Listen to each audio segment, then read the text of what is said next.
where we are going to look at what's going on in Lebanon.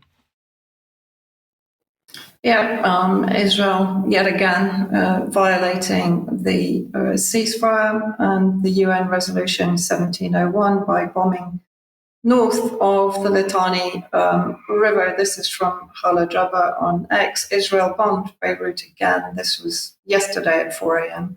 Twice in 1 week at 4 a.m. while people slept and there was no warning. Warplane struck a building in the southern suburbs, no warning and no justification. 3 people, including a woman, I think that's now 4 people, I think one person succumbed to their wounds, were killed, 7 others were injured. Once again, Israel brazenly violates UN Resolution 1701 because impunity is the only rule it follows. So let's have a look at the first attack that she's talking about. This warning was actually put out by the Zionist military, basically an urgent warning. This was in the middle of the day on Monday, and the red square there is the building that was supposed to be evacuated, but you can actually see that there were 2 schools in very close proximity, the Lycée des Arts and St. George's School, and there was actual mass panic because the children in those schools had very, very little time to be evacuated. There was footage of children panicking and screaming, trying to leave the school in time before the adjacent building was bombed and obliterated. And this is a very short video of the attack at 4 a.m. yesterday morning. As you can imagine, this is showing the damage to the building. But this was at 4 a.m. when people were fast asleep. And as a friend of mine said, she woke up, she wasn't aware it had been happening, but she was receiving hundreds of texts at that time of the morning. This is in southern Beirut. Nabi Berri, who's a parliament speaker, he says it quite succinctly. Above all, this is an Israeli attempt using fire, blood, and destruction to assassinate the UN Resolution 1701 and undermine its implementation mechanism, which is included in the agreement.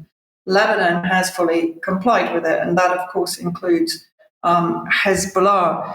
And I think what's also particularly interesting, in addition to Israel effectively bombing Lebanon with impunity, satellite images, which have actually been released by the New York Times of all media outlets, reveal a growing network of Israeli outposts in both Lebanon and Syria. And if we have a look at one of the photos in the NYT article, you can see the extent to which Israel is effectively digging into southern Syrian territory and also into southern Lebanese territory. Although as part of the ceasefire, of course, there should have been full withdrawal of Israeli forces.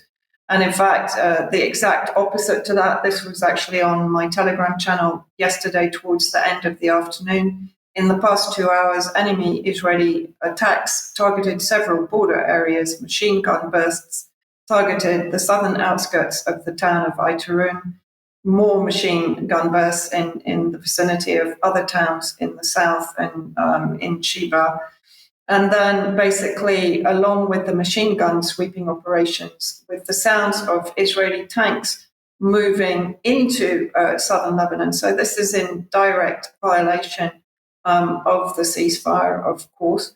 And then on top of that, let's just have a look at this section from the article in the NYT, which shows very clearly the red circle is the area that I've just been talking about, where Israeli tanks are basically coming into Lebanese territory.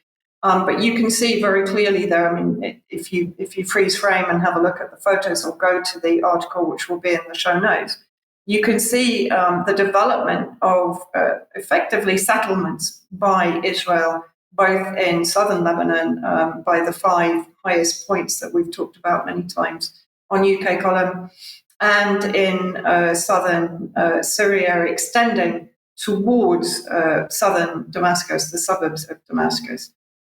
So, Israel continues with impunity, bombing civilian residential areas, violating ceasefires, as of course it's always done in Palestine. And Trump is doing absolutely nothing to stop it. In fact, what he's doing is, as we said, sustaining the criminality of Israel.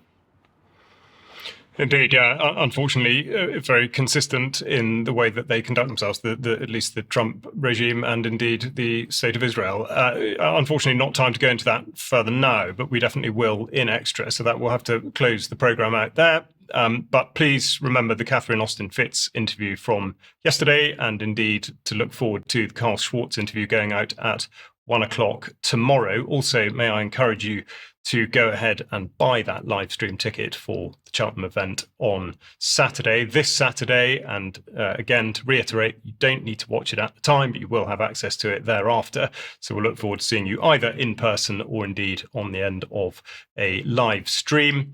So it just remains for me to thank Mike very much for being here in the studio with me, and Vanessa and Sandy for joining by live link, and indeed John Kiriakou for joining from Iceland. If you are a UK column member, please stay on the line and we'll see you in a few minutes for extra. Otherwise, the news will resume on Friday at 1 o'clock. See you then. Thank you very much. Bye-bye.